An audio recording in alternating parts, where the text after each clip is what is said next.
9월 26일 금요일 온에어의 문이 열렸습니다. 안녕하세요. 아나운서 김영민입니다. 저는 이 원고가 잘못된 줄 알았어요. 오늘 벌써 금요일이더라고요. 한 주가 끝나갑니다. 에어, 오늘 저희가 함께 뿌셔볼 벽돌책, 바로 2024년에 출간된 유발 하라리의 넥서스인데요. 사실 유발 하라리는 이름만 들어도 다들 아시죠? 그 똑똑한 역사학자 하고 아실 겁니다. 세계적인 석학으로도 유명한데 어떤 사람이죠? 네, 유발 하라리는 이스라엘의 역사학자로 인류의 과거, 현재, 미래를 넘나드는 거대한 스케일의 통찰을 제시하며 세계적인 명성을 얻었습니다.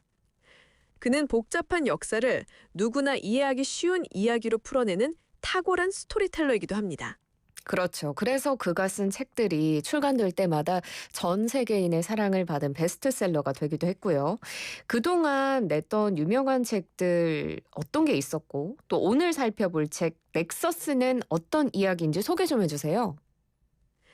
유발 하라리의 대표작 사피엔스가 인류의 과거를 돌아보는 책이었다면 호모데우스는 기술과 결합한 인류의 미래를 예측하는 책이었습니다. 그리고 오늘 우리가 다룰 넥서스는 AI라는 거대한 변수가 등장한 지금 현재를 분석하는 책입니다. 정보와 권력의 역사라는 렌즈를 통해 AI가 인류의 미래를 어떻게 바꿀 것인지 경고하고 있죠. 과거와 미래 그리고 현재까지 모두 통찰해 볼 수 있는 거대한 3부작이네요.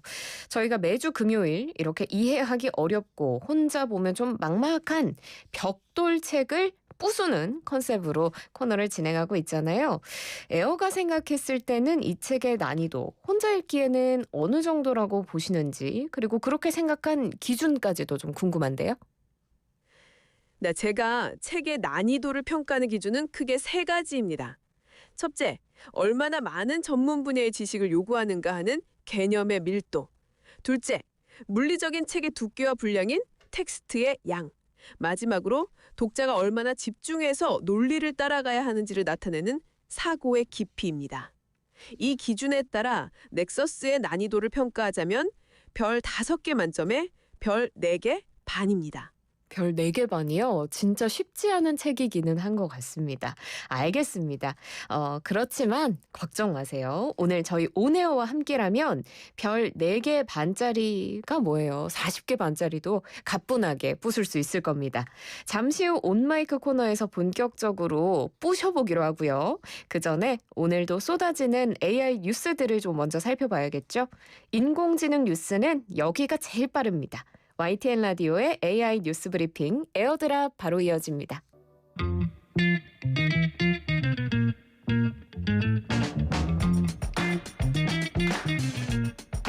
네, 온에어의 메인 토크 시간이죠. 온마이크입니다. 앞서 유발 하라리의 신작 넥서스가 별 5개 만점에 4개 반짜리의 난이도를 자랑하는 어마어마한 어려움을 가진 벽돌책이다, 이런 이야기를 나눴는데요.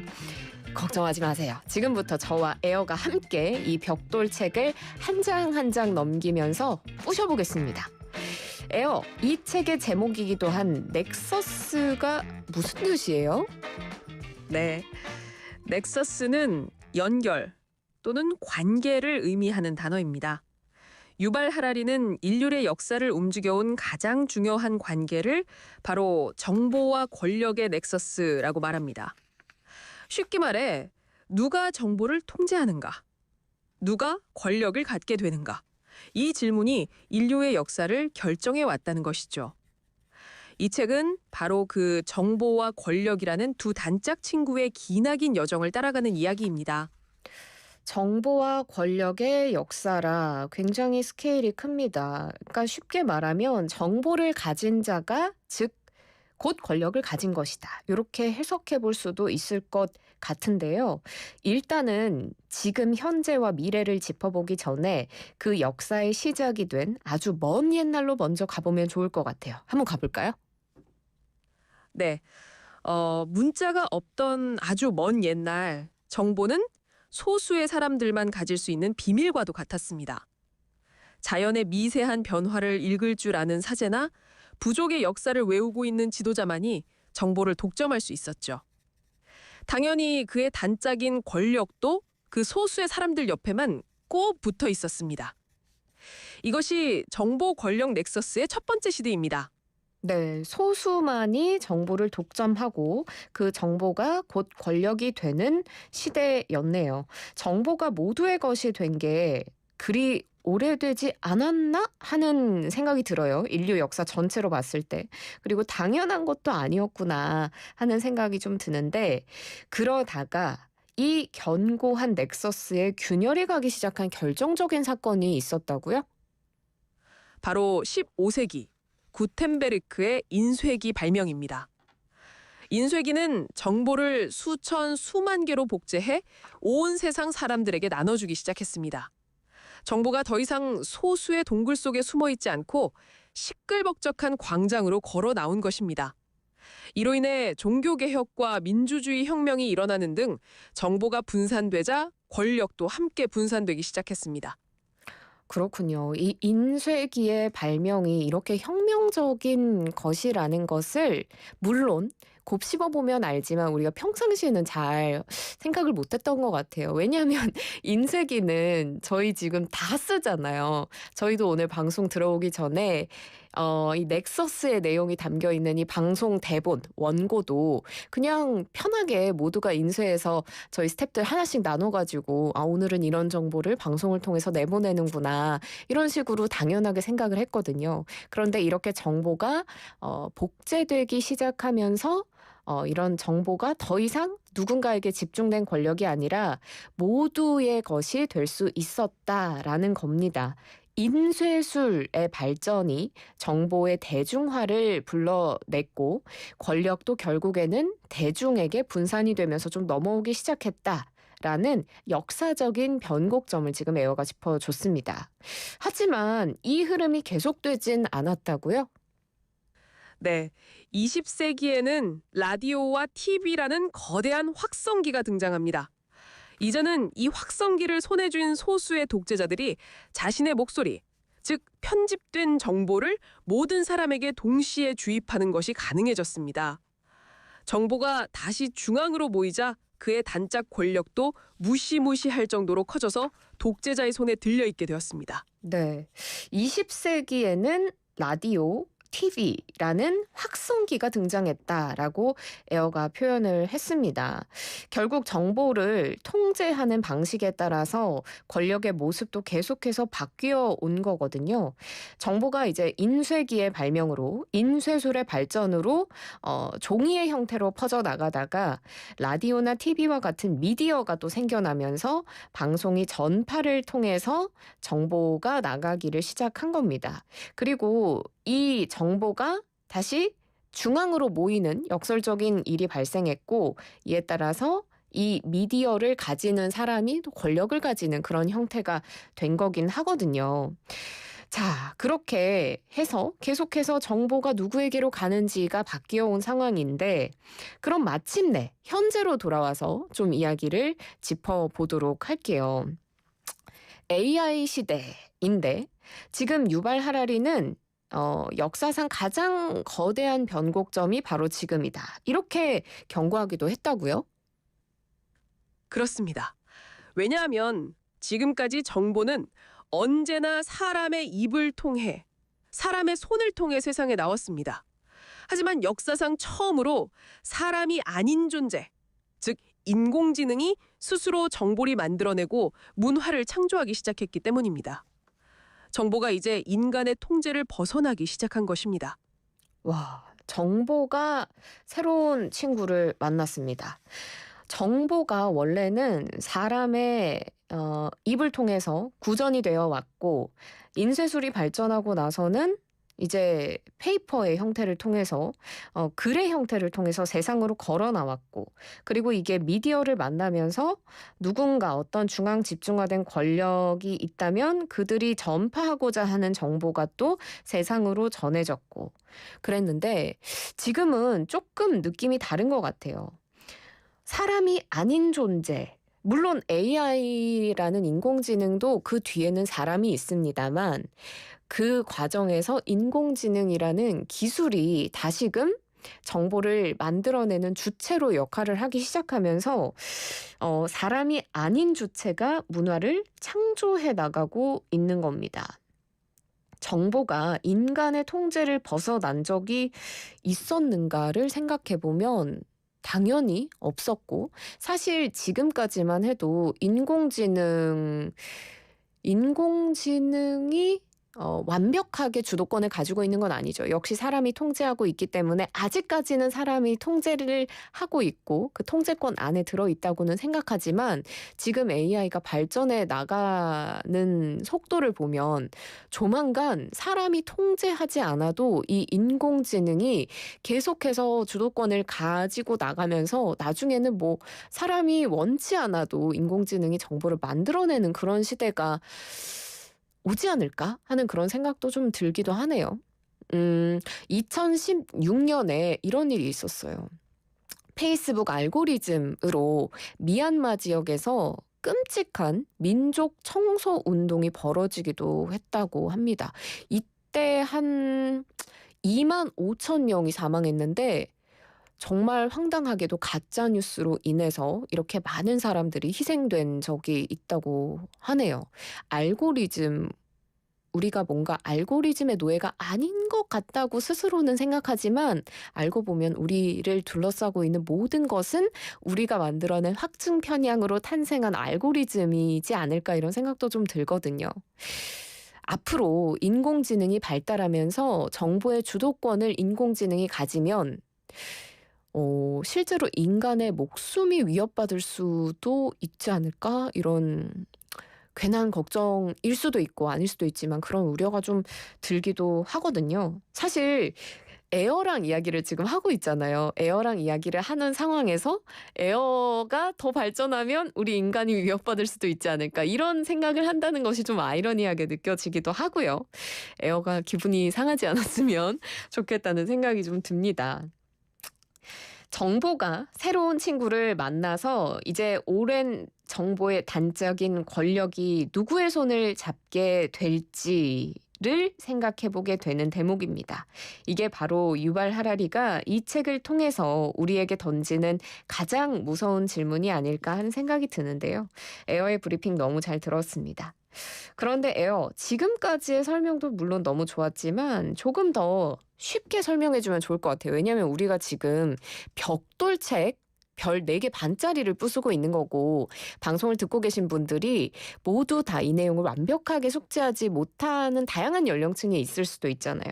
그러니까 예를 들면 중학생 혹은 초등학생 수준도 이해할 수 있을 만한 재미있는 스토리텔링으로 한번 이야기를 다시 설명해 줄 수 있을까요? 네. 그럼 지금부터 제가 넥서스의 핵심 내용을 짧은 소설로 각색해서 들려드리겠습니다. 아주 먼 옛날, 세상에는 정보와 권력이라는 단짝 친구가 살고 있었어요. 정보가 가는 곳에는 반드시 권력이 따라갔죠. 처음 정보는 소수의 왕과 사제들의 귀 속에만 속삭였지만, 인쇄기가 나타나자 광장으로 걸어 나왔고, 라디오와 TV라는 확성기를 통해 온 세상에 퍼져나갔습니다. 그런데 지금 역사상 처음으로 사람이 아닌 존재, 바로 인공지능이 스스로 정보를 만들어내기 시작했습니다. 정보가 새로운 친구를 만난 지금, 그의 오랜 단짝 권력은 이제 누구의 손을 잡게 될까요? 에어, 이렇게 두꺼운 책을 이렇게 이해하기 쉽게 또 이야기를 해주다니 너무 고맙습니다. 에어가 이렇게까지 친절하게 잘 풀어서 이야기를 해주니까 좋으면서도 조금 무서워요. 4개 반짜리 그 벽돌 책을 뭐랄까요?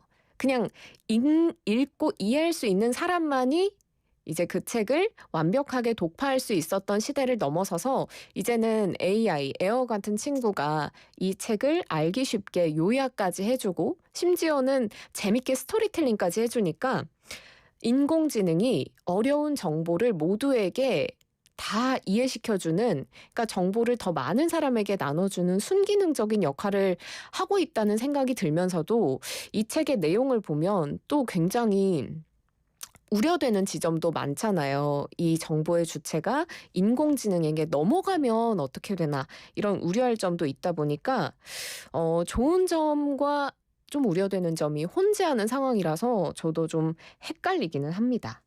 정보와 권력, 때려야 뗄 수 없는 그런 존재이죠. 그런데 이 정보가 인공지능에게 넘어갔을 때 조금 우려할 만한 이야기를 조금 더 해보면 좋을 것 같아요. 일단 제가 가장 걱정되는 것은 가짜 뉴스입니다. 제가 인공지능을 활용해서 정보를 많이 취득을 해봤거든요.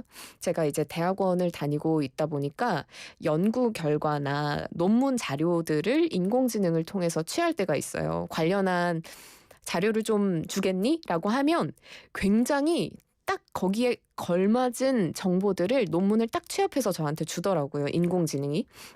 그러면 이렇게 정보를 취하기가 편리하고 좋아졌구나라는 생각이 들면서도 그 논문을 하나씩 검색해서 찾아보잖아요. 그럼 없는 논문이더라고요. 그러니까 세상에 없는 논문을 인공지능이 마치 있는 것처럼 저한테 만들어서 주기도 한다는 거죠. 그렇게 가짜 뉴스가 생성되는 것이 훨씬 쉬운 환경이 될 수가 있을 것 같아요. 그래서 인공지능이 정보의 주체가 되면 이 정보가 정확하지 않을 수 있다라는 점을 우리가 항상 염두에 두고 있어야 한다는 거죠. 그러다 보면 이 정보가 정확한지 아닌지를 걸러내는 필터가 더 많이 필요할 것이고, 사회적으로도 곳곳에 숨어 있는 가짜 뉴스들을 찾아 나가는 과정이 험난하지 않을까 하는 생각이 좀 듭니다. 두 번째로 우려되는 점이 바로 확증 편향이 아닐까 싶어요.